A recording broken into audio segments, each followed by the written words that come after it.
Oke Bapak Ibu, Assalamualaikum warahmatullahi wabarakatuh.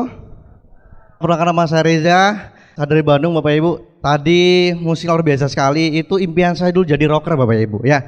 Cuma nggak kesampaian, tapi nggak jadi masalah. Justru saya kecemplung di networker dan akhirnya dapat BMW gratis Bapak Ibu, luar biasa. Saya di sini akan cerita sedikit. Awal mulanya saya bisa bergabung di usaha ini ya. Sebelumnya beberapa tahun lalu saya sebagai mahasiswa biasa ya, kerjaannya suka nonton musik Bapak Ibu ya. Kemudian juga saya punya teman-teman juga itu orang-orang musik, dan di sini intinya saya dulu senang sekali ngeband ya. Ya nggak jago juga amat sih, cuman intinya kalau saya ada musik rock itu musik paling yang saya sukai Bapak Ibu, karena saya merasa semangat sekali. Dan waktu itu saya sambil kuliah ya, saya sambil biasa ya, sambil kuliah, sambil pacaran dan lain-lain. Dan waktu itu Bapak Ibu saya ditawari sebuah bisnis ya, saya tawari Tiansi. Dan waktu saya pertama kali ditawarkan usaha ini Bapak Ibu, saya ketemu dengan seseorang di mana orang tersebut itu belum pernah saya kenal sebelumnya. Paling cuma sekedar say hello 2 kali. Beliau mendatangi saya, kemudian langsung beliau presentasi saya ya. Dan beliau cuma cerita sekitar 5 sampai 10 menit Bapak Ibu. Ya sangat semangat sekali, sangat antusias. Dan jujur Bapak Ibu, waktu itu saya sama sekali nggak mengerti. Ya, karena presentasi beliau jujur itu belepotan sama sekali. Pokoknya berantakan. Cuman beliau bilang, kalau Anda bangun dengan serius, kita bisa punya penghasilan puluhan juta di sini, dan kita bisa dapat BMW. Itu yang membuat saya tertarik Bapak Ibu. Dan akhirnya waktu itu saya datang ke pertemuan yang namanya OPP. Waktu itu saya datang ke OPP, saya datang ke sana Bapak Ibu. Saya dulu rambutnya gondrong Bapak Ibu. Jadi ya masalah teknik ya, gondrong sekali. Dan waktu saya datang ke sana pertama kali, saya langsung disambut dengan seseorang Bapak Ibu. Ya orang ini juga gondrong Bapak Ibu, ya kan? Orangnya gondrong, berdatangnya saya langsung menyalami saya, silakan masuk. Dan siapa orang tersebut Bapak Ibu? Thank you buat Pak Ruli Wahyudi. Ya. Nah kemudian tadi saya belum cerita sponsor saya. Nah sponsor saya tadi begitu ngajak saya ke pertemuan, langsung beliau ngajak saya duduk di depan. Habis itu saya tertarik, saya langsung join. Dan waktu saya join Bapak Ibu, dulu saya hampir gadai motor saya Bapak Ibu ya. Jadi saya punya motor, itu hasil pembelian dari orang tua saya ya, motor second Bapak Ibu. Kemudian saya bergabung satu tuh pingin sekali jadi bintang 3. Cuman untungnya nggak jadi Bapak Ibu. Akhirnya saya dapat pinjaman, saya langsung bergabung di usaha ini.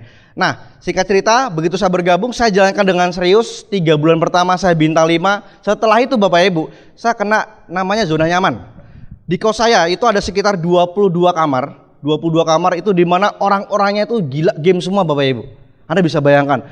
Jadi semua komputer kami saling terhubung. 22 kamar. Dan waktu itu game yang paling keren namanya Counter Strike. Wah itu Anda bayangkan Bapak Ibu ya. 22 kamar kita sama-sama main Counter Strike setiap hari. Bener-bener gak ada istirahat selama 6 bulan nonstop Bapak Ibu. Anda bisa bayangkan. Saya bener-bener suka sekali mainnya Counter Strike. Jadi saya bener-bener main game. OPP sebentar. Tapi saya fokusnya selalu ke main game. Kalau kalah pengen tanding lagi. Akhirnya apa? Di kosan neraka tersebut Bapak Ibu ya. Di kosan tersebut hampir seluruh mahasiswa yang kuliah di sana, termasuk ada yang kuliah di ITB, ada di mana-mana, itu hampir DO semua Bapak Ibu. Luar biasa sekali, ini kosan paling parah yang pernah saya tahu. Dan efeknya ke saya akhirnya apa? Saya kan jalan di sini. Waktu saya udah bintang 5, saya 6 bulan main game, dan selama saya main game saya tinggalkan jaringan saya Bapak Ibu. Akhirnya apa? Hilang semua jaringannya. Tadi yang bintang 4 sudah bermunculan bagus-bagus, tiba-tiba hilang semua. Saya berpikir, wah ini gila sekali. Gimana caranya? Kok bonusnya tiap bulan turun ya? Akhirnya apa? Datanglah sponsor saya Bapak Ibu. Beliau datang, beliau menghampiri saya. Pas saya lagi main game. Begitu beliau datang, beliau langsung marah, ya kan? Oh pantas kerjaan lu selama ini main game aja ya. Pantas lu omset lu habis-habisan turun banget Pak, gitu kan? Oh iya Pak, turun berapa? Pokoknya turun banget. Nah terus ada gimana Pak? Saya bilang gitu sama sponsor saya. Dia bilang apa? Gua juga turun gara-gara lu turun gitu kan. Anak kebayang gak? Hanya dengan modal semangat zaman dulu Bapak Ibu. Nah ini sedikit cerita saya. Jadi intinya supaya Anda semua tidak seperti saya Bapak Ibu ya. Karena saya tahu bagi Anda anak muda, Anda paling senang namanya kumpul dengan teman, betul nggak?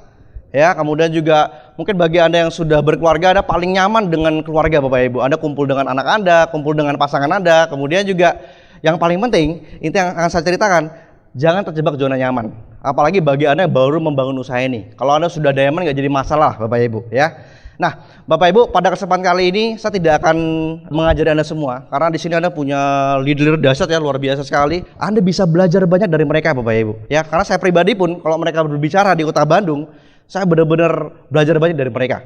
Nah Bapak Ibu, pada malam hari ini saya akan membicarakan beberapa hal dari pengalaman saya pribadi ketika saya bangun usaha ini, ya. Nah, Bapak Ibu, Anda tahu ya, dari 7 langkah yang pertama ialah impian. Betul ya? Nah, impian ini merupakan sesuatu yang paling krusial di usaha ini, Bapak Ibu. Ya, Anda semua pasti tahu, Anda sudah banyak dengar kaset dari Pak Louis Tendean. Nah, cuman masalahnya banyak sekali orang yang kehilangan impian waktu mereka jalankan usaha ini. Ya, waktu mereka pertama kali join, ditawarin, wah saya pengen jadi bintang 8, saya pengen dapat BMW. Tapi pas dia mulai kejar habis-habisan, tiba-tiba ada masalah keluarga, kemudian juga ada masalah lainnya, akhirnya lama-lama dia berhenti. Pas ditanya gimana BMW-nya, ntar aja deh, lain waktu nih. Banyak orang yang akhirnya kehilangan fokus. Karena apa? Mereka tidak punya impian yang kuat. Nah, saran saya Anda cari dulu impian yang paling menjadi dasar dari keputusan Anda untuk bergabung di usaha ini. Cari yang paling penting, Bapak Ibu. Karena apa? Impian ini akan membuat Anda bertahan apapun yang terjadi. Ya. Nah, bahkan kalau perlu Anda menangis, Bapak Ibu. Dan kalau Anda bisa baca di starter pack, di situ ditulis, Anda suruh menulis satu impian Anda yang paling terliar sekalipun, Bapak Ibu. Anda tulis semuanya. Ya, saya di teknik planologi, di mana kalau kita pengen membangun sebuah kota, itu biasanya kita disuruh buat perencanaan yang matang, Bapak Ibu. Pertama set plan-nya. Nah, sebelum kita buat set plan, kita konsultasi sama orang geodesi, ini tanahnya cocok gak sih buat bangunan rumah atau gedung, ini buat perhutanan bagus gak? Setelah konsultasi kita langsung buat tanahnya, denahnya ya, set plan, habis itu baru kita ngambil orang arsitek, ngambil orang sipil. Dikerjain, setelah jadi kota yang indah, Bapak Ibu. Nah, tapi kalau perencanaan di awalnya itu berantakan, akhirnya apa? Seperti kota Bandung, seperti Jakarta, Bapak Ibu, macet di mana-mana. Ya. Jadi intinya apa? Anda dalam membangun impian itu jangan sembarangan. Karena apa yang Anda bangun di sini, ini nanti bisa Anda wariskan, Bapak Ibu. Ini semuanya akan menjadi sebuah bisnis yang bakal jadi pegangan hidup Anda. Nah, Bapak Ibu, di sini saya akan menunjukkan sesuatu. Anda bisa lihat di sini. Kira-kira apa Bapak Ibu ini?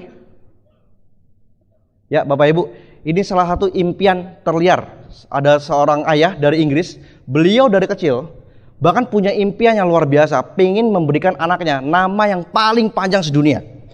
Anda bisa bayangkan, namanya Autumn Sullivan Corbett Fitzsimmons Jeffries Hutburns Johnson Willard Dempsey Tunis Spelling Sharkey Carrera Bear Braddock Lewis Carlos Walcott Marciano Peterson Johnson Liston Clay Frazier Foreman Brown.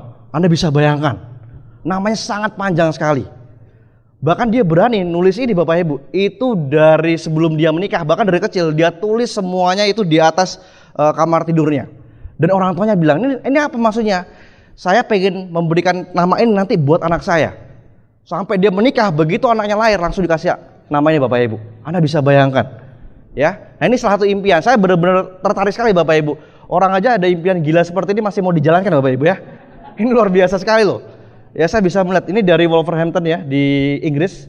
Ini dan sekarang anak sudah berusia sekitar 11 tahun. Anda bisa bayangkan orang bisa memberikan anak sepanjang ini. Ya, ini dasar sekali. Nah, dan impian ini akan menjadi dasar yang kuat sekali. Ya, kalau Anda punya impian yang kuat, ya udah Bapak Ibu. Mau ada tantangan badai di mana-mana, tidak jadi masalah. Anda pasti bakal fight habis-habisan. Nah, sekarang setelah Anda punya impian yang kuat, berikutnya lakukanlah hal basic dengan benar. Nah, di sini banyak sekali yang terjadi di jaringan saya. Ya, saya nggak tahu dengan jaringan Anda, tapi syarat tidak. Ini orang-orang yang hadir di sini orang-orang luar biasa, Bapak Ibu ya. Di jaringan saya banyak sekali orang, begitu dia bangun jaringan habis-habisan, pas ditinggal, waktu dia datang omsetnya naik. Waktu dia pergi, omsetnya turun. Sering nggak seperti itu? Nah, banyak kejadian seperti itu, Bapak Ibu. Intinya apa? Karena mereka tidak lakukan hal basicnya dengan benar. Nah, ada beberapa hal yang perlu Anda perhatikan. Yang pertama, Anda temukan 4 kaki aktif Anda secepatnya. Oke Bapak Ibu, hal yang pertama kali harus Anda lakukan ialah secepatnya Anda temukan 4 kaki aktif Anda, secepatnya dari sekarang. Kenapa? Anda mau jadi bintang 8, Anda mau menjadi bronze line, Anda mau menjadi gold line dan lain-lain, ya, Excel dan lain-lain. Anda nggak bisa kalau Anda tidak punya 4 kaki di awal. Ini pondasi yang paling utama. Unicorn juga sudah bilang, di yang pertama yang perlu kita kejar bintang 4 CP, intinya Anda harus punya 4 kaki secepatnya. Nah, kalau kita sudah punya 4 kaki, enak Bapak Ibu untuk ngebangunnya. Nah, tapi kalau kita mau 4 kaki, ayo kejar bintang 8. Dia mau kerja habis-habisan, orangnya nggak ada Bapak Ibu. Siapa yang mau kejar? Emang jin? Betul nggak? Nggak mungkin kan? Di sini yang kita kejar manusia. Nah, 4 orang ini harus ada dulu Bapak Ibu. Nah, kalau 4 orang ini sudah ada, nah berikutnya baru Anda lakukan yang namanya duplikasi cara kerja dan pancing perhatian upline Anda Bapak Ibu. Nah, di sini duplikasi seperti apa? Nah, ini yang terjadi kebanyakan di grup saya. Waktu dia datang, omsetnya meledak luar biasa. Waktu dia nggak turun, omsetnya turun. Saya juga pernah mengalami hal seperti itu, bahkan berkali-kali Bapak Ibu. Saya konsultasi dengan upline saya, Pak Jamal Mirdad dan juga Pak Ruli Wahyudi. Di situ saya banyak tantangan. Dan ternyata karena apa? Duplikasinya nggak benar. Nah, duplikasi dalam hal apa aja? Nah, yang pertama harus ada cek bagaimana presentasinya. Kemudian follow up. Kemudian juga di sini cara mengundang. Kemudian ngajak orang ke pertemuan. Dan juga closing Bapak Ibu. Nah, sering sekali yang terjadi ialah waktu kita turun membantu downline kita biasa lepas tangan. Yang terjadi di grup saya, biasanya mereka begitu upline-nya bantu, mentang-mentang upline-nya bantu, dia langsung bilang, oh ada upline gampang nih, tenang. Akhirnya apa? Dia main SMS-an, main handphone, akhirnya juga dia nggak fokus, matanya kesana kemari. Akhirnya apa? Waktu dia suruh ngejalanin, dia nggak ngerti caranya. Nah, ini yang perlu diperhatikan. Nah, presentasinya sudah standar belum dengan Anda? Anda cek dulu cara follow up-nya. Kalau saya biasanya saya cek, langsung saya role play. Jadi begitu saya datang ke kota tersebut, saya bener-bener cek, saya liatin bener-bener persis nggak dengan saya lakukan. Ya, bahkan ini biasanya duplikasi yang terbaik ialah waktu Anda kerja dengan mereka, di mana Anda bawa murid. Nah, Anda bisa dengar kaset yang luar biasa dari Pak Naga ya. Di situ Pak Naga juga jelaskan, kalau nggak salah peta aset unicorn ya, atau membangun aset dengan unicorn, saya lupa. Ada dengerin kaset itu Bapak Ibu, itu luar biasa sekali. Nah, cuman di sini intinya saya yang mempertekankan, pastikan di level pertama Anda itu duplikasi sudah mirip dengan Anda. Sudah mirip semuanya. Jadi waktu saya bangun kaki baru, ya saya bangun kaki baru, beberapa orang kaki baru, waktu saya bantu daftar nama teman saya, frontline saya di situ, benar-benar frontline saya ini saya katakan, Pak tolong perhatikan waktu saya presentasi, tolong perhatikan waktu saya follow up, ya. Nah nanti kalau saya ada tanya jawab atau apa, tolong Bapak perhatikan, kalau perlu Bapak catat. Akhirnya apa? Waktu saya bantu beliau selama seminggu, 2 minggu, 3 minggu, waktu saya pulang ke katakanlah itu mungkin di kota B gitu ya, waktu saya pulang ke kota saya, dia mau ada saya nggak ada saya tetap closing Bapak Ibu, tetap jalan, tetap presentasi. Kenapa? Karena duplikasi udah cepat, udah lancar. Nah tapi kebanyakan banyak orang asal kerja tapi nggak duplikasi. Yang terjadi apa? Sudah terlanjur besar jaringannya, begitu dia mau balik ke sana lagi naik, begitu dia tinggal turun, akhirnya ya capek Bapak Ibu. Nah yang paling penting adalah duplikasi di awal. Kalau Anda bisa ngasih contoh duplikasi di awal yang benar, kebelakangnya pasti nyaman sekali Bapak Ibu. Ya, saya banyak belajar dari semua upline saya, bagaimana mereka bisa membangun bisnis yang sangat besar sekali. Karena apa? Mereka membangun fondasi yang kuat dengan duplikasi di awal yang benar, Bapak Ibu. Nah, setelah itu, Anda juga pancing perhatian upline Anda, Bapak Ibu.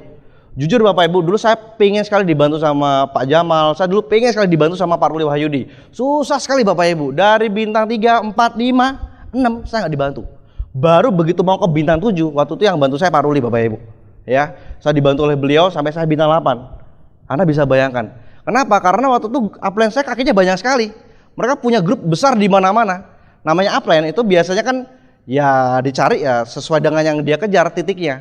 Nah, cuman intinya kalau Anda pengen menjadi kaki perhatian upline Anda, jadikan Anda benar-benar harus tarik perhatian mereka. Dengan cara apa?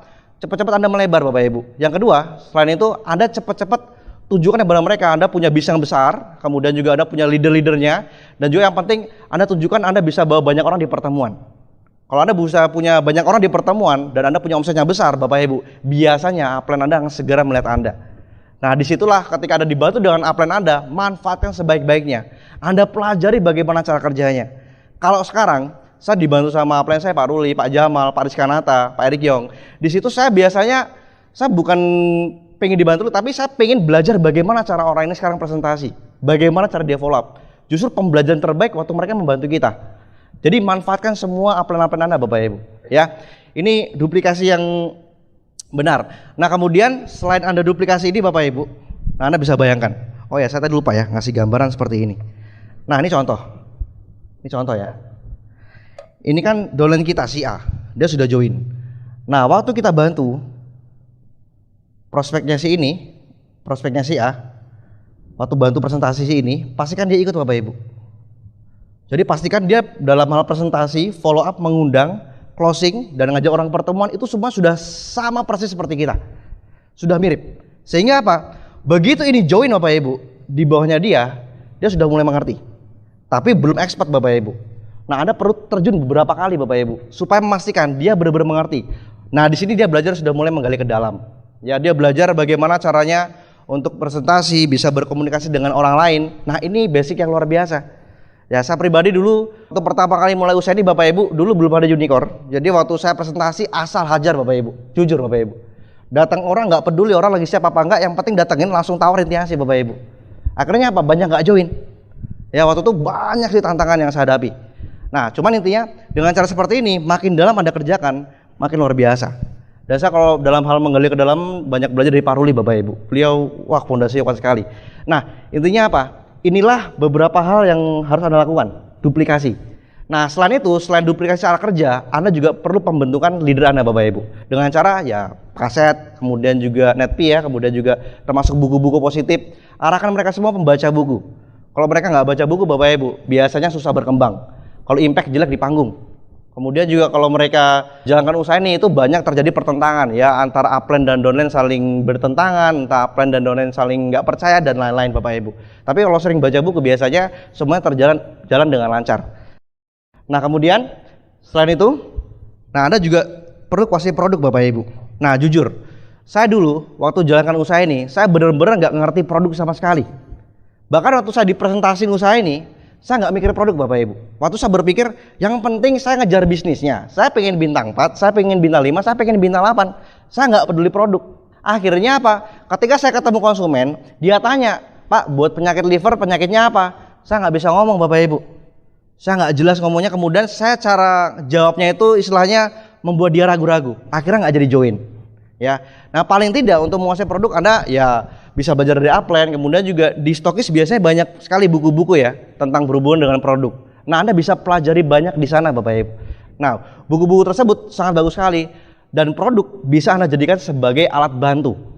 Ya, saya punya kesaksian dari grup saya punya grup yang ahli akupuntur Bapak Ibu. Jadi dia pakai akupoint, setiap hari itu closingnya minimal 500.000 ya dengan akupoint. Ya, jadi itu sangat membantu sekali. Termasuk produk yang bagus sekarang TS Life Bapak Ibu ya, sama kalung energi. Itu luar biasa sekali. Itu bisa didemoin dan bisa buat orang tertarik. Nah, kalau kayak seperti Aku Life ya atau TS Life itu biasanya kan di jari tangan itu kan ada beberapa titik saraf yang kita bisa deteksi penyakit si pasien, si prospek. Nah, kalau seandainya cuma satu yang kedeteksi, biasanya prospek masih berpikir Bapak Ibu, ini cuma kebetulan. Tapi kalau Anda bisa deteksi ada 5 penyakit itu yang benar-benar dia alami dan benar-benar dia keluhkan dan dia mengakui itu semua, dia nggak habis pikir Bapak Ibu. Dia begitu Anda kasih tahu, Pak produknya bagus seperti ini, terutama penyakit jantung Bapak Ibu ya. Anda tahu penyakit jantung? Penyakit paling pembunuh nomor 1 di dunia, betul? Karena kita nggak tahu kapan kita mati, betul nggak? Nah kasih tahu, Bapak ini punya apa? Punya gejala jantung kuat sekali, ada 3 titik, 3-3 dikonfirmasi, iya semua Pak. Wah Pak, saran saya Pak, Bapak cepat-cepat beli kalsium, cordyceps sama Vigor dan beberapa produk lainnya Pak. Karena Bapak tahu ya penyakit jantung penyakit yang paling berbahaya Pak. Saya nggak mau kalau sesuatu terjadi dengan Bapak Ibu. Akhirnya apa? Closing Bapak Ibu, ya kan? Nah nggak jadi masalah. Yang penting intinya dia benar-benar tahu kekuatan produknya. Akhirnya dia bisa join. Nah setelah itu, setelah kuasai produk Bapak Ibu, berikutnya ialah visi. Maksud saya apa? Coba Anda bayangkan.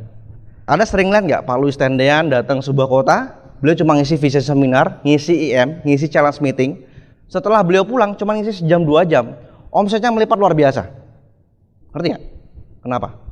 Begitu beliau pulang, wah naiknya luar biasa.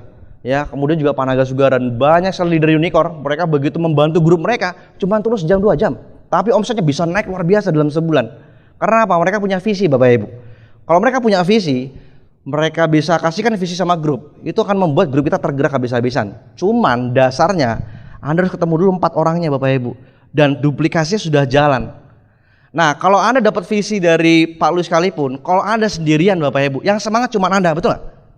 Tapi kalau jaringan Anda struktur sudah kebentuk, orang-orang yang sudah ada, kemudian juga level 1, level 2, bahkan level 3, bahkan mungkin sampai level ke-6 Anda semuanya sudah terduplikasi sempurna seperti Anda Bapak Ibu. Begitu dikasih visi, itu peledakannya dahsyat sekali. Nah, kenapa leader besar ini kalau begitu mereka turun grupnya habis-habisan, cuma ngomong sejam 2 jam, meledak? Karena apa? Duplikasi sudah terjadi dan orang-orang sudah ada. Tapi kalau nggak ada, ya percuma Bapak Ibu. Kita ngomong yang semangat cuma 1 orang. Semangat 1 orang dibanding dengan semangat 100 orang beda nggak? Beda Bapak Ibu. Nah, jadi itu penting sekali. Nah banyak sekali orang mengatakan, waktu kita ngejalanin sesuatu, kita jalan usaha ini, mereka memandang kita aneh-aneh Bapak Ibu. Ada yang positif, ada negatif, ada yang merasa aneh dengan kita gitu ya. Dan Bapak Ibu, yang kita lihat sebenarnya gambaran besarnya. Dan apa yang digambarkan oleh semua upline kita, semua leader besar Unicore ialah memberikan visi di mana banyak orang tidak tahu dan dia tahu Bapak Ibu. Kayak Pak Luis, itu jagonya kan buka visi orang, betul nggak? Ya, kita nggak kepikir, beliau kepikir Bapak Ibu. Ya, kita nggak kepikir, beliau kepikir, dan selalu ada hal yang baru. Sehingga apa? Wah, semua orang akhirnya semua leadernya berkembang pesat luar biasa. Karena apa? Beliau punya visi yang luar biasa. Ya. Dan dengan gambaran seperti ini menunjukkan bahwa satu sisi itu bisa dilihat dari beberapa sudut pandang. Dan visi itu sebuah peluang Bapak Ibu. Kalau Anda memandang sebuah bisnis sebuah peluang yang besar Bapak Ibu, Anda akan ketemu dengan visi-visi baru, dan visi ini bisa Anda terapkan ke grup Anda, dan itu akan menggerakkan grup Anda luar biasa. Ya. Jadi ini yang membuat beberapa hal jaringan kita bisa besar. Nah kemudian setelah dilakukan hal basic dengan benar, berikutnya sikap Bapak Ibu. Nah hati-hati dengan sikap. Nah sikap ini yang menentukan kita besar atau kita hancur Bapak Ibu. Ya, saya banyak sekali ketemu dengan beberapa teman saya, kemudian juga saudara, bahkan juga grup saya sendiri. Mereka yang tadinya bagus, begitu sikapnya salah, semuanya hancur berantakan. Yang tadinya bisnisnya besar, jadi nggak punya bisnis. Ya, saya punya teman Bapak Ibu, dulu bisnisnya bagus, cuma karena sikapnya nggak benar, akhirnya berantakan semua. Dan saya banyak belajar di sini itu dari Mike Tyson Bapak Ibu. Anda tahu Mike Tyson? Petinju terhebat sepanjang sejarah yang pernah saya tahu Bapak Ibu. Kalau Anda tahu Muhammad Ali ya, dan orang-orang besar di dunia, mereka kalau tinju luar biasa. Tapi menurut saya tidak ada petinju lebih mengerikan daripada Mike Tyson.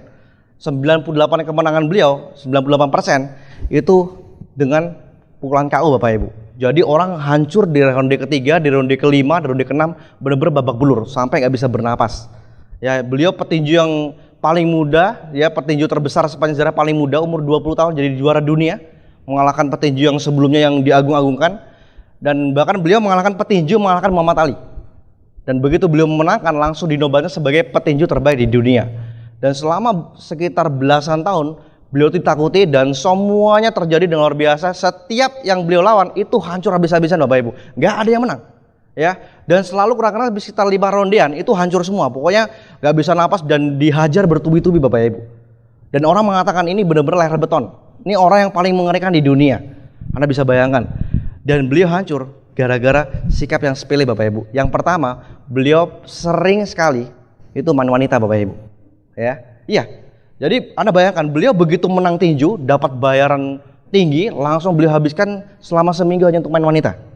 Yang kedua, beliau begitu sudah menang, beliau tidak pernah evaluasi, beliau selalu merasa dirinya sebagai yang terkuat, dan yang paling parah Bapak Ibu, saking merasa pedenya, bahkan di tahun lebih dari 10 tahun kemudian, beliau sering sekali nggak pernah latihan waktu menghadapi musuh Bapak Ibu. Akhirnya apa?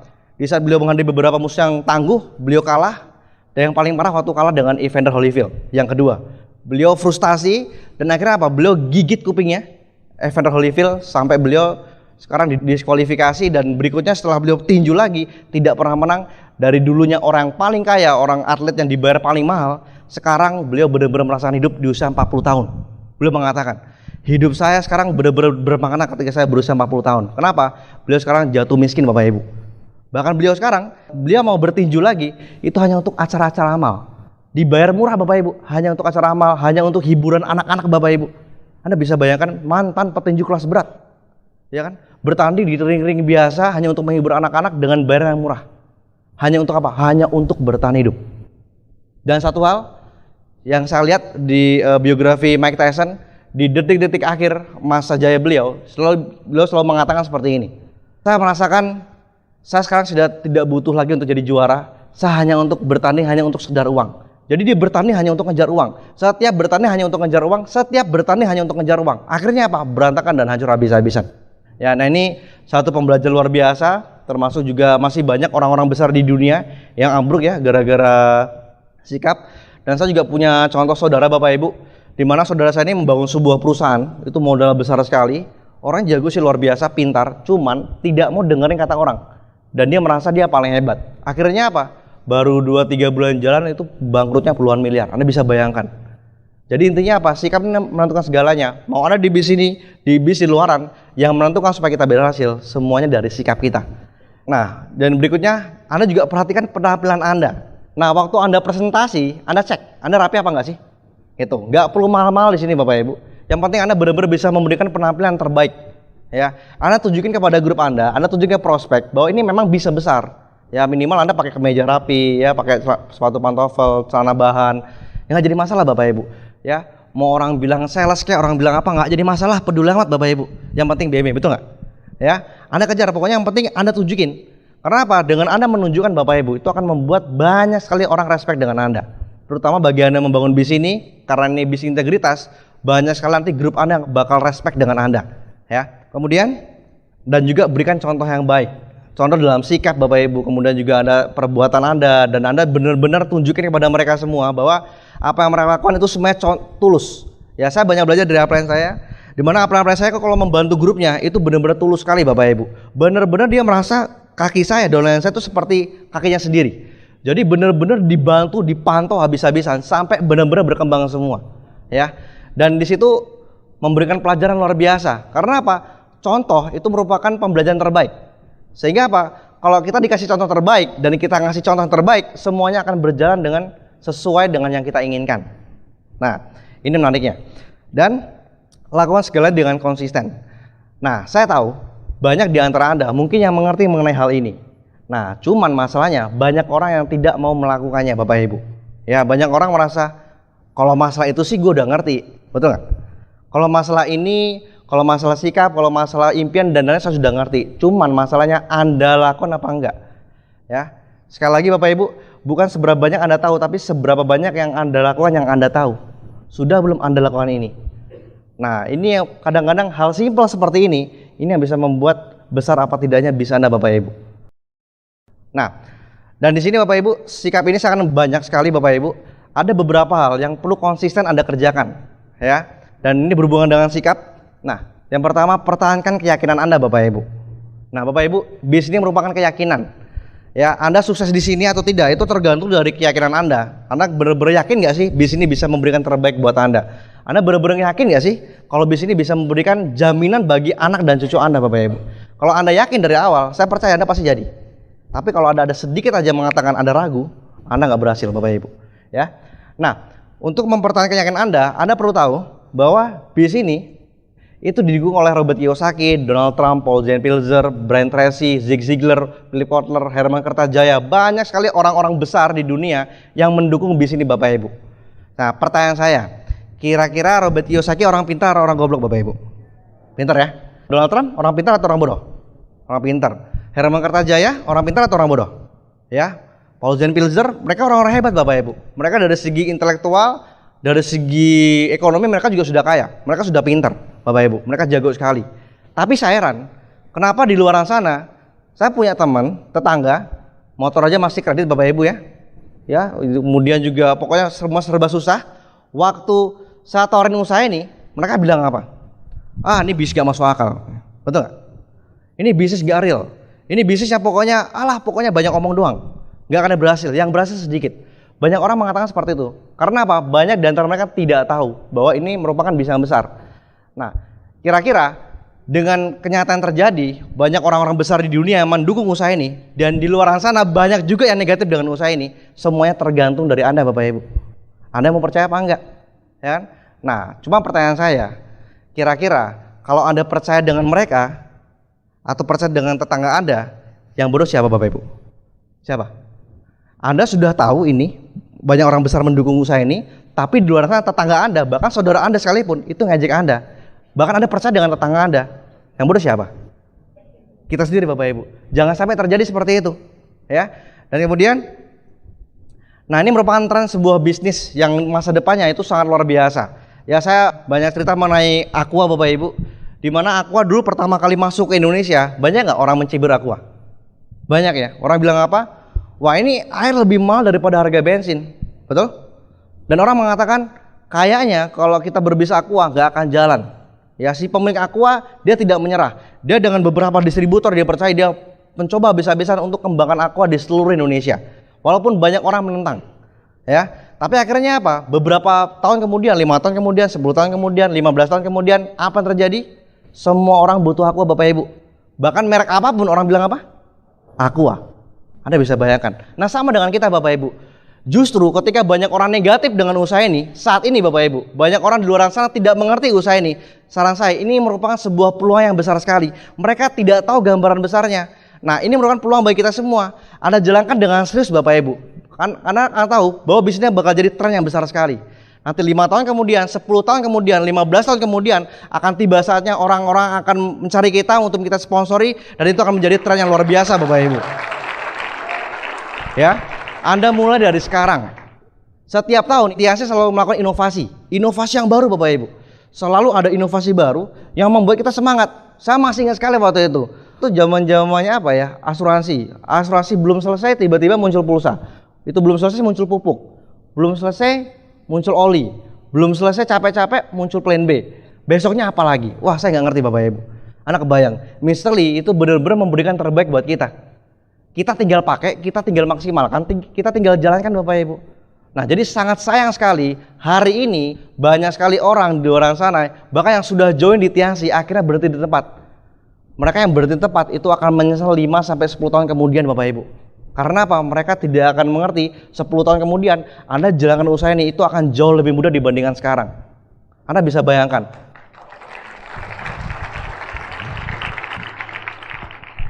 Anda bisa bayangkan 10 tahun lagi, 20 tahun lagi, saya nggak tahu apa yang terjadi dengan kehidupan saya.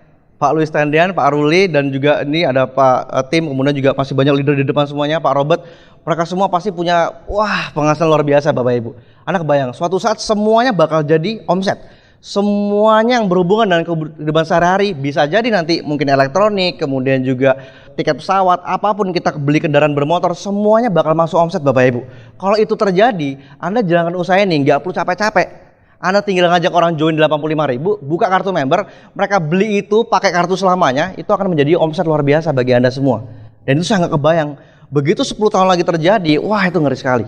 Makanya mulai dari sekarang, mumpung masih awal-awal Bapak Ibu, Anda bangun dulu. Kenapa? Begitu Anda sudah punya jaringan besar 5-10 tahun kemudian, begitu tren itu terjadi, yang itu siapa? Kita semua Bapak Ibu. Ya.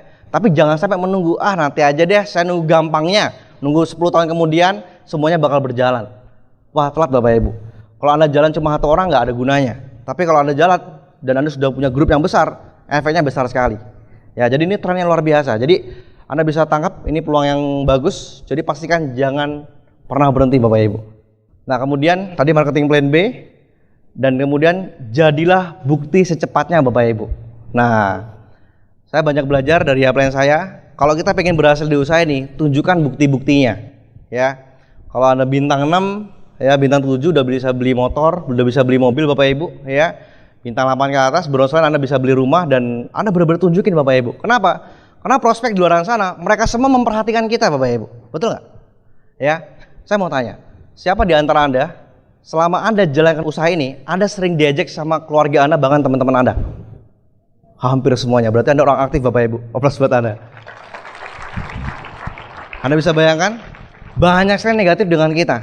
Ya, saya punya saudara negatif sekali Bapak Ibu. Saya selalu dibilang, itu Reza, kamu lihat sudah beberapa tahun dia habis-habisan kerja keras, nggak dapat BMW.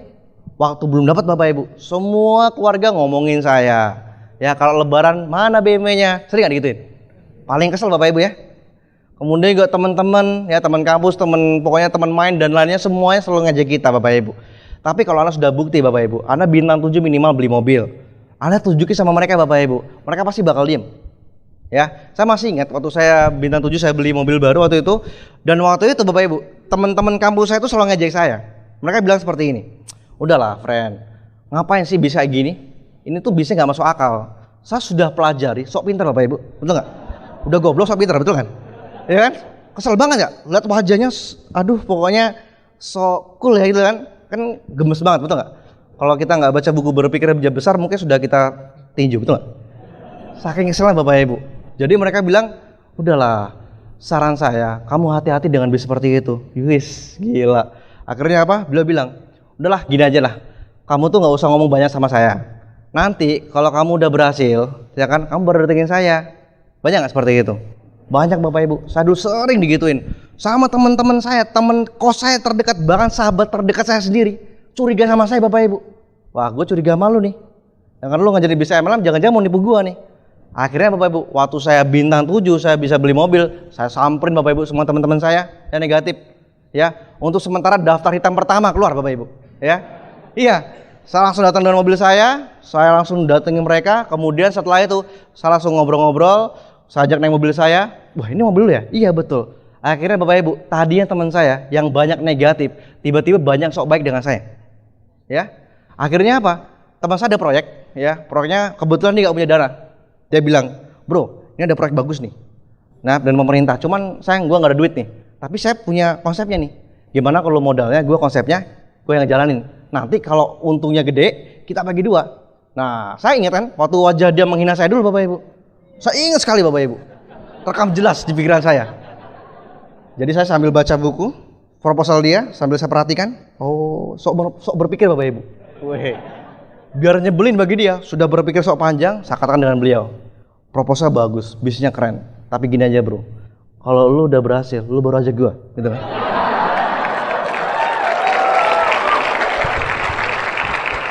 Akhirnya apa? Wajahnya kesel Bapak Ibu.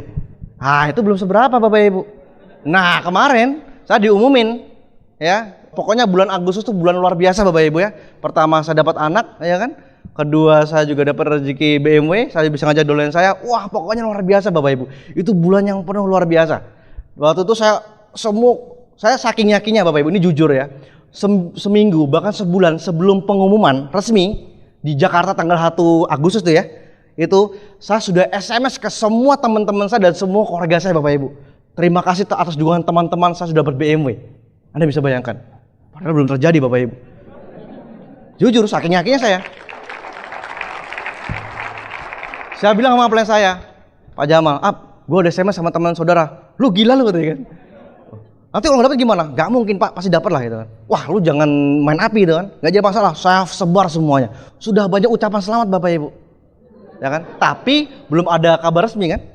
Saya juga masih was-was Bapak Ibu. Jadi 3 hari seminggu menjelang hari pelantikan Bapak Ibu ya, tanggal 1 itu jantung saya mau copot Bapak Ibu. Bener-bener stres, saya nggak bisa tidur.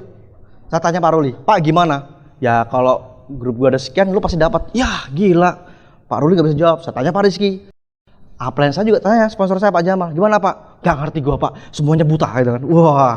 Anda bisa bayangkan jantung saya, gila nih kalau dapat gimana kata teman-teman saya? Anda kebayang nggak? Wah gila. Tapi waktu pengumuman Bapak Ibu, wah luar biasa sekali. Ya saya benar-benar gemeter sekali Bapak Ibu. Dan setelah itu semua keluarga saya tahu. Bahkan waktu saya diumumkan, saya loudspeaker handphone saya ke orang tua saya, ke istri saya, semuanya biar dengar Bapak Ibu. Itu semuanya waktu saya maju dipanggil riuh banyak ke puluhan ribu orang, kemudian disalamin banyak orang. Itu semuanya mendengar semua Bapak Ibu, bahkan sampai direkam. Dan itu semua keluarga saya yang tadinya negatif, yang tadinya kalau kumpul keluarga selalu dibahas saya Bapak Ibu. Saya nggak ngerti kenapa.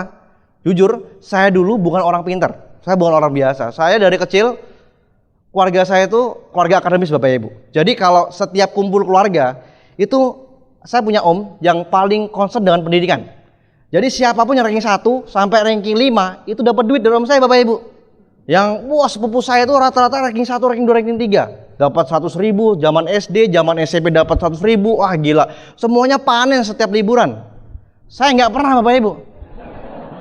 Saya sengaja nggak mau bawa rapot saya, ya kan? Lo rankingnya belasan Bapak Ibu. Apa yang mau dibanggain? Ini orang biasa-biasa aja ngapain sih? Gitu, malu-maluin Bapak Ibu. Bahkan setiap hari bapak saya selalu bilang gini, Nak, kamu itu sudah bapak sekolahkan capek-capek, ya kan? Sudah bapak bina benar-benar, kamu tuh nggak pernah membanggakan orang tua. Wah, bapak saya bilang gitu Bapak Ibu. Coba kamu tiru sepupumu si A. Wes. Coba kamu tiru sepupu si B. Semuanya Bapak Ibu dibanding-bandingin dengan saya. Wah, saya nggak suka dibanding-bandingin Bapak Ibu. Saya kira enak aja gue dibanding-bandingin. Akhirnya Bapak Ibu kemarin begitu saya dapat BMW Bapak Ibu, wah semuanya berubah Bapak Ibu. Ya, yang tadinya negatif langsung positif. Kemudian tadi keluarga besar saya yang tadinya selalu mencibir saya, selalu ngomongin orang tua saya, hati-hati tuh anakmu. Sekarang Bapak Ibu, luar biasa anakmu ya, anakmu hebat. Semuanya akhirnya apa? Sepupu saya bilang apa? Alah bro, luar biasa banget tuh ya. Sekarang gue ditanya bokap gue, tiru Reza. Anda bisa bayangin nggak? Wah enak banget Bapak Ibu. Jadi kalau kita nunjukin bukti, wah itu buat orang nggak bisa ngomong Bapak Ibu. Dan yang menarik Bapak Ibu, kemarin waktu saya bisa buat BMW, saya kan BMW saya belum turun. Saya minjem BMW Pak Jamal Bapak Ibu, mau mengurangi nggak ada ya, gitu ya. Jadi waktu itu, bro, saya mau pinjam ini ya, mobil ya, saya mau datengin prospek saya negatif. Oke, pakai aja lah seharian. Oke, saya pakai Bapak Ibu. Saya datengin prospek saya negatif. Saya punya prospek, itu negatif yang minta ampun. Bener-bener gak percaya. Sampai bilang istri saya seperti ini, kamu tuh ngapain nikah sama orang MLM? Wah, sepele banget sih. Ini orang dodol banget kali ya. Ini bener-bener saya begitu datang Bapak Ibu dengan BMW, Anda bisa bayangkan saya pakai kacamata hitam Bapak Ibu. Siang-siang, saya datang ke rumahnya. Wah, saya berhenti parkir di depan rumahnya Bapak Ibu. Saya bel berkali-kali, gak keluar. Din. Nah, akhirnya keluar Bapak Ibu. Begitu keluar, dia kan bingung. Siapa itu dalam mobil? Kan hitam semua. Wah, dia bingung. Dia keluar Bapak Ibu. Saya bel terus, dia keluar, buka pintu. Begitu dia mulai melangkah, saya buka kaca Bapak Ibu. Set. Wes. Langsung terkejut. Mobil siapa ini? Saya bilang, mobil gua. Wes. Langsung Bapak Ibu, dia gemetar. Jelas datang ke mobil itu langsung gemetar, dia bilang, "Wih, gila nih. Lu bener? Iya, nanti kayak gini mobil gue emang. Wah, gila, keren banget mobilnya. Ayo friend, yuk gue ajak yuk jalan-jalan ke komplek ini pakai mobil ini." Saya ajak jalan-jalan pakai mobil itu Bapak Ibu. Dia ajak anaknya. Dia sering naik mobil saya yang biasa, yang keren ya Bapak Ibu ya. Itu kalau anaknya di belakang rame-rame, dia sering berdiri-berdiri, itu nggak pernah dimarahin Bapak Ibu, cuek aja. Ini di BMW Bapak Ibu, anaknya berdiri-berdiri di kursi belakang. Bapaknya langsung ngamuk-ngamuk Bapak Ibu. "Hei nak, kamu nih jangan berdiri di jok belakang, ini mobil mahal nak." Anda bisa bayangkan, hanya gara-gara sebuah mobil yang bagus itu bisa merubah pelakuan ayah terhadap anaknya Bapak Ibu.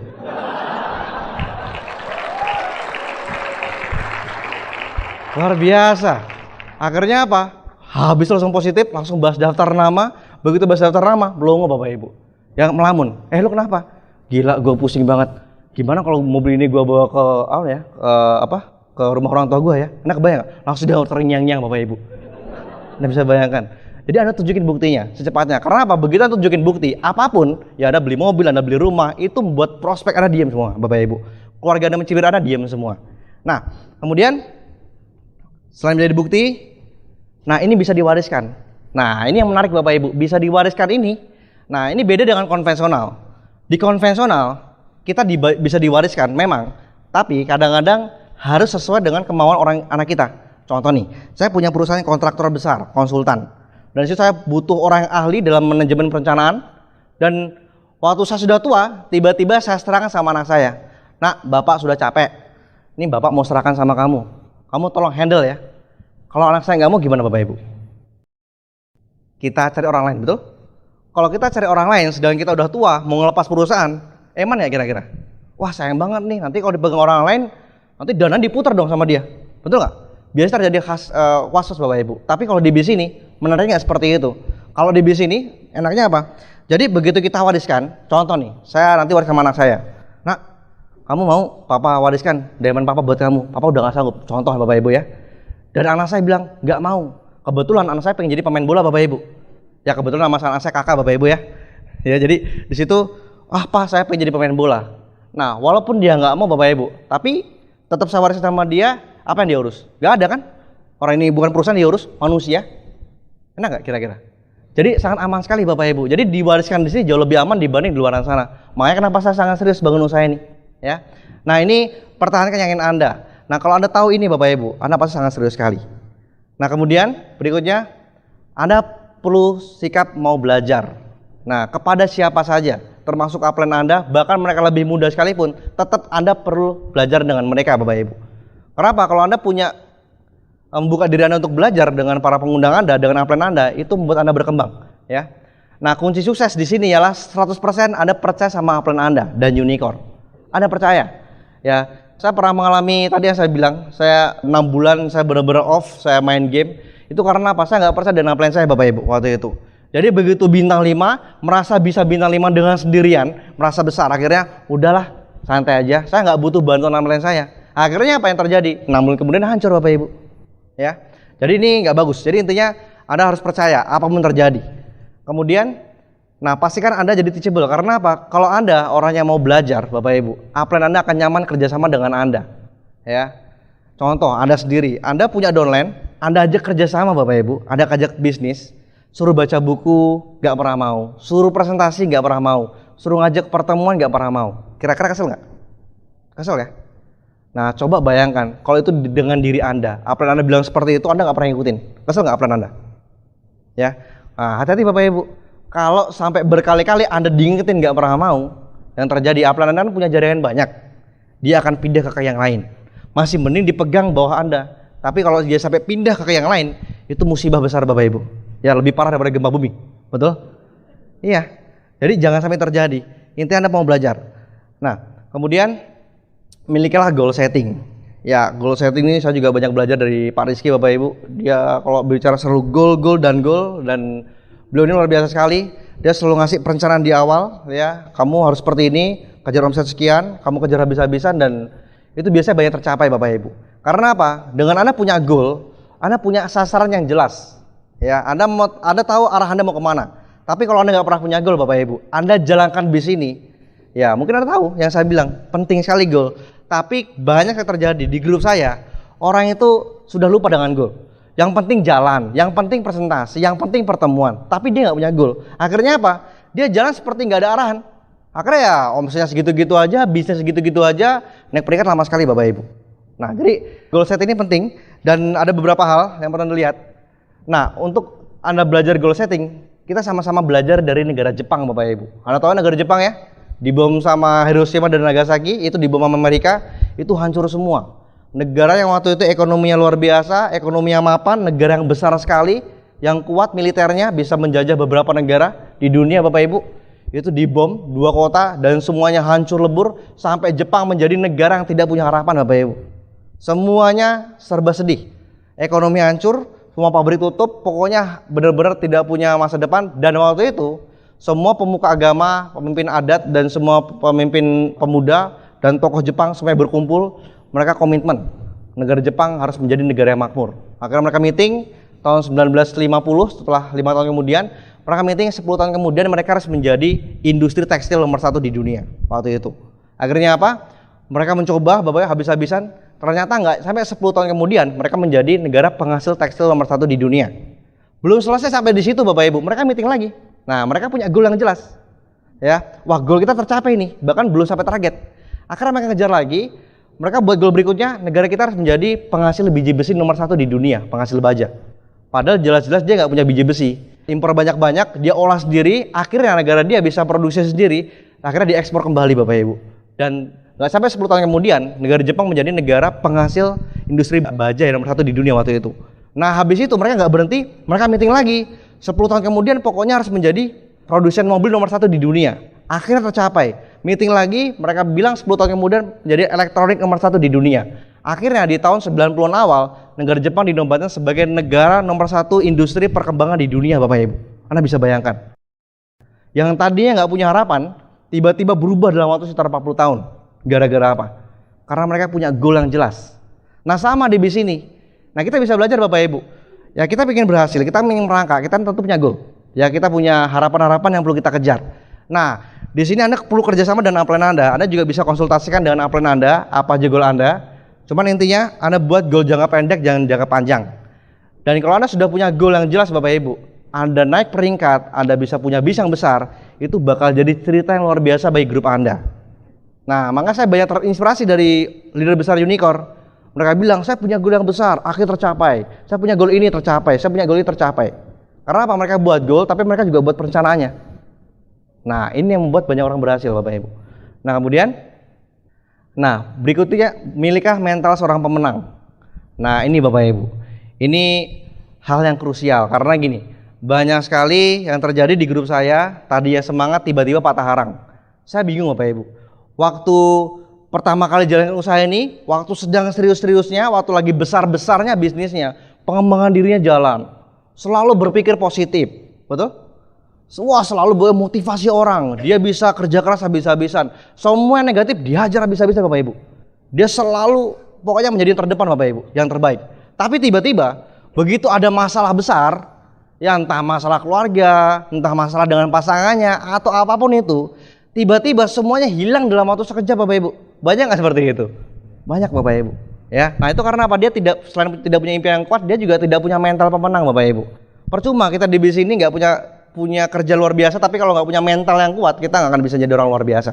Ya, karena di bisnis ini hanya orang-orang yang terseleksi dengan alam yang benar-benar bisa jadi pemenang Bapak Ibu. Jadi pastikan kalau Anda benar-benar jadi berhasil, Anda harus memiliki mental pemenang dulu. Jangan pernah mau merasa kalah dengan orang lain. Itu hal yang penting Bapak Ibu. Saya ingat juga Pete Sampras sama Andre Agassi.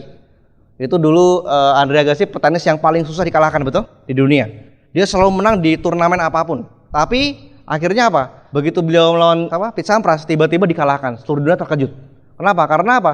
Pete Sampras dikatakan, tanpa penonton, saya tidak bisa mengeluarkan semua kemampuan terbaik saya. Dia merasa tidak mau kalah dengan namanya Andre Agassi. Dan dia merasa dia harus menang.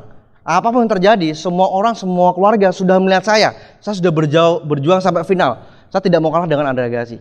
Nah, itulah orang yang punya mental pemenang, yang bisa jadi juara. Kemudian, posisikanlah bisnis sebagai investasi besar-besaran. Selayaknya Anda membangun bisnis konvensional di luar sana, Bapak Ibu. Banyak orang yang ke bisnis sebagai bisnis sambilan. Masalahnya di situ. Karena nganggap bisnis modalnya murah, kemudian juga ya cuma 2 juta, ya kan, kemudian juga saya nggak perlu apa-apa deh. Yang penting jalan, ya kalau jalan syukur, kalau nggak jalan ya nggak jadi masalah. Nah, banyak orang menganggap ini remeh. Akhirnya apa? Ya nggak bisa berhasil. Nah, coba Anda bayangkan, banyak sekali orang yang tadi saya bilang begitu semangat, begitu ada masalah semuanya runtuh Bapak Ibu. Ada masalah keluarga, ada masalah keuangan, ada masalah apa yang tadinya impian besar tiba-tiba hilang sama sekali. Itu kalau berlaku di usaha ini. Tapi coba Anda bayangkan, Anda investasi membangun sebuah perusahaan, konstruksi listrik atau apa, ada benar-benar investasi puluhan miliar di sana Bapak Ibu. Dan tiba-tiba Anda ada masalah keluarga, ada masalah besar, berhenti nggak kira-kira? Nggak mungkin Bapak Ibu. Anda berhenti mau bunuh diri, ya kan? Sudah terlanjur investasi besar nih. Wah gila, ini saya harus balik modal dulu minimal. Anda ngutangnya banyak, ngutang ke bank, Anda udah habis-habisan, tiba-tiba ada masalah, Anda pasti nggak bisa berhenti. Bisa nggak Anda memposisikan diri Anda seperti itu terhadap di sini? Nah, kalau Anda bisa memposisikan itu Bapak Ibu, Anda orang luar biasa. Ya, Anda menganggap ini bisa luar biasa, bisa besar sekali. Ini yang membuat perbedaan kenapa banyak orang gagal dan sukses di luar sana. Masalahnya apa? Mereka anggap apa bisnis ini? Besar atau kecil? Kalau besar ya mereka pasti jadi. Nah, kemudian berikutnya, hadapilah masalah dengan positif Bapak Ibu. Saya belajar dari Pak Naga. Pak Naga selalu mengatakan seperti ini. Masalah ini besar apa kecil tergantung dari kita. Ya. Jadi seperti ini. Masalah bakal selalu ada. Nah, cuman tergantung kitanya bisa masukin ke hati apa enggak. Nah, sebagai ilustrasi yang jelas seperti ini Bapak Ibu. Anda punya rumah, ya. Di depan rumah Anda ada orang buang sampah Bapak Ibu. Buang sampah. Tahu nggak kira-kira? Bau banget Bapak Ibu. Nah, yang bisa Anda lakukan cuma 2. Anda bawa masuk-masuk semua sampahnya, Anda tutup pintunya, semua keluarga Anda bau semua. Betul? Termasuk Anda juga bau Bapak Ibu. Atau Anda tutup rapat-rapat pintunya supaya Anda dan semua keluarga Anda nggak bau. Hanya itu yang terjadi. Nah, di sini juga sama. Kalaupun ada masalah, bedakan antara masalah di luaran dengan usaha ini Bapak Ibu. Lakukan segala masalah itu dengan proporsinya masing-masing. Kalau Anda bisa memilah-milah itu Bapak Ibu, ya Anda bakal aman. Ya. Nah, masalah di luaran sana, di grup saya banyak sekali begitu ketemu masalah mentok semua, habis. Sini mentok habis, ini mentok habis, ini mentok habis. Nah, jangan sampai terjadi, ya. Nah, karena kalau Anda bisa menghadapi masalah dengan positif Bapak Ibu, apapun masalah terberat Anda itu bisa membuat Anda punya mental yang kuat. Saya di sini ada Pak Ruli ya. Saya tahu betul beliau dulu punya masalah yang berat sekali. Saya bisa ceritakan Bapak Ibu. Masalahnya sangat berat sekali Bapak Ibu. Saya waktu bilang beliau, Pak, sorry Pak, saya ada masalah berat. Dia cerita. Nah waktu itu, wah gila ini berat banget masalahnya. Tapi beliau, kebayang nggak? Sambil ada masalah, sambil tetap bisa bantu grup Bapak Ibu. Sambil beliau tetap total bantu grupnya. Ya, upline saya juga, Pak Jamal juga pernah ada masalah besar dulu. Tapi tetap dia bantu grupnya. Dan di situ saya benar-benar melihat, oh luar biasa. Orang ini memandang masalah bukan cuma dari segi negatifnya, tapi dia benar-benar memandang masalah ini sesuatu yang jadi kekuatan besar Bapak Ibu. Ya. Nah kemudian Tuhan selalu menciptakan keseimbangan dalam hidup ini Bapak Ibu. Ya, ada pria, ada wanita, betul? Ada siang, ada malam, ada panas, ada dingin. Begitu juga ada positif dan negatif Bapak Ibu. Nah banyak orang positif, banyak juga orang negatif Bapak Ibu di luar sana. Nah, saya bisa di sini berdiri sebagai bos saya peraih BMW dan juga banyak leader Anda di sini semua, mereka berhasil semua. Itu bukan karena mereka hebat Bapak Ibu. Karena apa? Mereka memang dari awal, mereka sudah yakin dan kemudian mereka juga tahu mereka bisa berhasil karena gesekan dari orang negatif. Belum tentu saya bisa bertahan di sini kalau tidak ada gesekan dari orang negatif, betul nggak? Justru di bis ini bahan bakar kita ialah orang-orang negatif, betul? Makin banyak negatif sama kita, makin banyak ngeremehin kita, makin kita jadi. Makin kita tertantang habis-habisan. Wah ini nggak terima saya harus berjuang habis-habisan nih. Nggak mau saya seperti itu. Jadi kalau Anda punya pengetahuan seperti itu Anda bilang, oh ya ini negatif memang perlu. Akhirnya apa? Kita bisa berhasil. Nah kalau di luar negatif kita selalu positif, akhirnya kita berhasil Bapak Ibu. Tapi kalau Anda kebawa banyak negatifnya, ya udah tidak terjadi keseimbangan, akhirnya apa? Anda akan hancur. Ya. Nah kemudian berikutnya penelitian di Departemen Psikologi Stanford University, 87,5% sukses itu karena sikap positif. Hanya 12,5% karena akademik mereka Bapak Ibu. Jadi intinya apa? Sikap positif menentukan segalanya. Ya, saya juga banyak belajar ya dari orang-orang besar di dunia. Termasuk saya banyak belajar juga dari Matsushita dari Jepang. Dia membangun perusahaannya nggak gampang sekali. Punya Toyota itu bahkan dulu perusahaannya pernah dibom Bapak Ibu. Sampai benar-benar waktu zaman dibom Jepang sama Amerika itu sudah terlanjur bangun perusahaan, sudah terlanjur jadi. Habis itu dibom, semua karyawannya itu nyaris di PHK. Dan benar-benar tidak ada yang bisa menggerakkan bisnisnya, hutangnya menumpuk di mana-mana, tapi dia selalu punya pikiran positif supaya bisa memecahkan masalah itu. Akhirnya apa? Keluar jalannya. Ya kan? Jangan lupa dosennya Bapak Ibu. Ya, Anda punya Tuhan Bapak Ibu. Tuhan yang akan membantu kita. Kalau Anda yakin Bapak Ibu, Tuhan akan selalu bantu kita. Ya, apapun masalah berat Anda, kalau Anda yakin selalu ada jalan keluarnya, Anda selalu berpikir positif. Nggak tahu kenapa, selalu ada jalan keluarnya. Semuanya pasti ada jalannya. Nah, akhirnya apa? Tadi akhirnya Toyota bisa membangun perusahaannya lagi, order dari Amerika besar, seluruh dunia jalan. Akhirnya apa? Toyota menjadi industri mobil terbesar di dunia sampai saat ini. Anda bisa bayangkan karena kekuatan pikiran positif Bapak Ibu, sikap positif.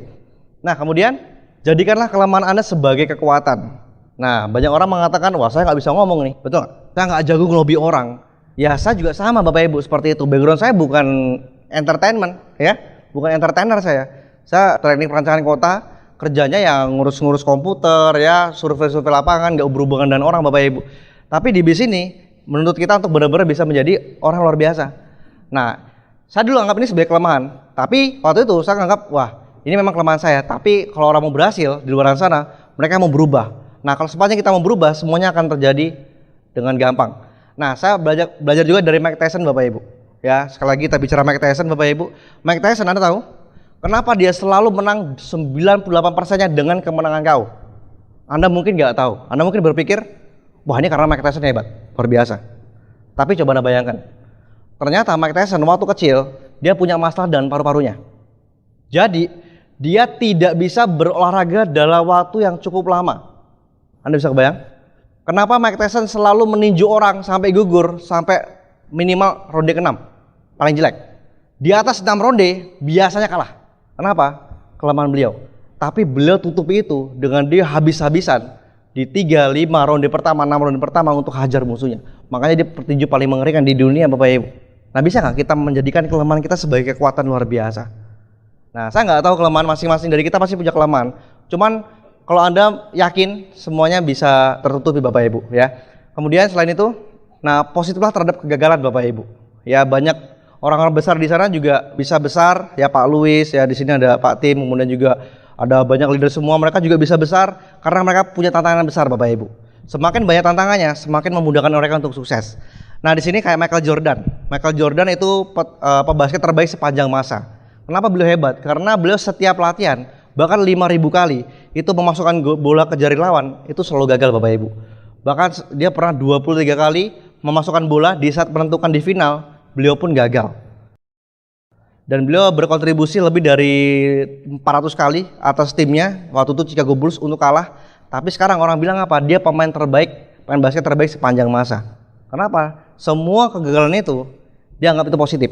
Dan dia anggap makin banyak gagal, saya pasti bakal berhasil. Termasuk juga Thomas Alva Edison, atau semua ceritanya. Dan juga yang menarik sebenarnya Laxmi Mittal ya. Ini beliau pengusaha dari India Bapak Ibu, di mana dulu beliau membangun perusahaan baja dengan ayahnya di India. Waktu lagi mulai bagus-bagusnya, tiba-tiba negara tersebut menaikkan pajak 100%. Anda kebayang nggak? Kena pajak 100%. Wah itu kan membunuh namanya. Akhirnya apa? Dia pindah. Dan negara pertama yang dia datangi Indonesia Bapak Ibu. Dia datang Indonesia, dia bangun perusahaan di Sidoarjo. Sampai sekarang masih ada perusahaannya, saya lupa namanya. Dia bangun di sana untuk pembentukan baja pertama. Sudah mulai berhasil Bapak Ibu. Akhirnya apa? Dia mencoba mengakuisisi beberapa perusahaan baja di Indonesia, nyaris kolab. Akhirnya diakuisisi si A, si B, si C. Begitu sudah diakuisisi, beliau perbaiki manajemennya, beliau cerdik, beliau benar-benar habis-habisan, tantangannya banyak, gagal berkali-kali nyaris bangkrut. berkali-kali stres Bapak Ibu. Beliau mengatakan, saya hampir tidak bisa tidur 24 jam. Karena tantangannya banyak sekali. Tapi nggak tahu kenapa, karena dia yakin, dia berani mengakuisisi perusahaan lain. Padahal jelas-jelas perusahaan dia pun nggak bagus Bapak Ibu, kondisi keuangannya. Dan pokoknya semua manajemennya buruk. Tapi berani-beraninya, dia mengakuisisi perusahaan lagi hancur. Akhirnya apa? Karena dia punya pandangan positif, dia berani menantang kegagalan. Akhirnya apa? Semuanya bisa diambil alih, semuanya bisa berkembang lebih baik. Sampai akhirnya Bapak Ibu, suatu saat dia bisa mengakuisisi perusahaan baja terbesar di dunia dari Amerika. Amerika atau Amerika Selatan, saya lupa ya. Itu begitu diakuisisi Bapak Ibu, beliau langsung menjadi orang terkaya nomor 3 di dunia sampai saat ini. Dan beliau sekarang lagi bangun rumah 27 lantai, senilai kalau nggak salah sekitar 10 triliun. Anda bisa bayangkan, langsung Mittal. Dia punya perusahaan di Indonesia Bapak Ibu. Ya kalau Anda mau kerja di sana, janganlah, lebih enak di Tiasi Bapak Ibu ya, lebih menjanjikan ya. Nah, kemudian juga Steve Jobs Bapak Ibu ya. Steve Jobs ini luar biasa juga. Saya banyak belajar juga di sana. Anda bayangkan beliau membangun Apple. Waktu itu Microsoft lagi bagus-bagusnya, dia mencoba membangun Apple. Waktu itu keluar produk terbaru namanya Macintosh dengan harga lebih murah, dengan pemakaian lebih efisien. Akhirnya apa? Laku besar-besar di Amerika. Begitu laku besar, dia ekspor ke beberapa negara. Pokoknya permintaan Macintosh pertama laku luar biasa. Begitu dia buka yang kedua Bapak Ibu, malah nggak bagus hasilnya. Permintaannya menurun, pokoknya benar-benar dia merugi besar. Akhirnya dia mencoba keluar yang ketiga, makin parah lagi. Semua produk baru dikeluarkan, semuanya hancur, dan akhirnya apa? Dia bahkan sampai dikeluarkan sendiri oleh CEO perusahaannya. Padahal dia sendiri yang mendirikan perusahaannya Bapak Ibu. Yang mendirikan perusahaan dipecat sama karyawannya. Anda kebayang? Ada nggak Islam-Islam dipecat sama kita? Nggak ada kan? Ini dipecat Bapak Ibu, dia pecat, akhirnya dia kembali jatuh miskin, kembali dia memulai bisnis lain, hancur lagi, mulai bisnis kedua, hancur, ketiga hancur, sampai akhirnya dia memulai bisnis apa namanya? Kalau kita karikatur ya, apa sebenarnya? Animasi, bisa animasi, namanya Pixar Entertainment. Anda tahu sekarang ya, Pixar itu yang terbesar di dunia saat ini Bapak Ibu, yang mengarang film Finding Nemo, ya film-film yang Anda lihat itu di Cartoon Network yang animasinya keren-keren itu karyanya Pixar. Begitu dia benar-benar bisa membuat Pixar besar dan mendunia, akhirnya apa? Ternyata begitu besar Pixar tidak diiringi dengan kebaikan Apple. Apple makan hancur Bapak Ibu. Akhirnya Steve Jobs dipanggil kembali, dia mulai kembali kerjakan perusahaannya, dan beliau bangun Apple kembali Bapak Ibu. Akhirnya apa? Apple sekarang bertengger di berapa puluh ya nomor besar di dunia, sampai benar-benar menjadi perusahaan yang sangat kuat sekali. Dan sekarang penjualannya sekarang lagi besar-besaran dengan penjualan iPhone dan lain-lain. Anda bisa bayangkan. Jadi intinya apa? Orang-orang besar di sana pun mereka juga mengalami banyak masalah. Saya ilustrasikan seperti bola Bapak Ibu, ya. Bola basket itu atau bola air itu kalau Anda tekan biasa dalam air, Anda balikin mantulnya biasa nggak? Kira-kira biasa Bapak Ibu. Tapi makin Anda pantulin ke dalam Bapak Ibu, makin Anda dorong ke bawah, Anda balikin mantulnya makin kuat ya? Makin kuat. Sama juga bola basket, kalau Anda dorong biasa juga mantulnya biasa. Istilahnya Anda kerja biasa-biasa aja di sini, hasilnya biasa-biasa aja. Tapi kalau Anda makin banting bola itu habis-habisan Bapak Ibu, mantulnya tinggi ya? Sama di sini. Makin Anda punya banyak tantangan besar, makin Anda punya halangan besar Bapak Ibu. Tapi kalau Anda bangun dengan serius, Anda kerja habis-habisan Bapak Ibu, saya jamin Anda pasti sukses. Ya. Oke. Nah, ini beberapa hal yang perlu Anda perhatikan Bapak Ibu. Yang pertama impian, yang kedua lakukan hal biasa dengan benar, yang ketiga sikap Bapak Ibu. Nah, inilah yang bisa membuat besar apa kecilnya bisa Anda. Nah, yang menarik di sini, semua impian Anda dapat terwujud jika Anda memiliki keinginan dan hasrat untuk mengejarnya. Dan jika Anda percaya terhadap impian-impian Anda, maka tidak ada batasan untuk hal-hal yang dapat Anda lakukan. Dan masa depan Anda adalah milik dari mereka yang percaya akan keindahan impian-impian mereka. Jadi pastikan Bapak Ibu, apa yang saya sharingkan malam hari ini, Anda benar-benar perhatikan Bapak Ibu. Anda lakukan semua grup Anda, percuma Anda hadir di sini, tapi Anda tidak duplikat sama grup Anda. Yang pasti, kalau Anda benar-benar serius Bapak Ibu, Anda benar-benar habis-habisan membangun usaha ini, dan Anda percaya dengan para pengguna Anda, saya jamin Bapak Ibu, 1, 2, 3 tahun ke depan, saya akan tunggu Anda sebagai pemimpin.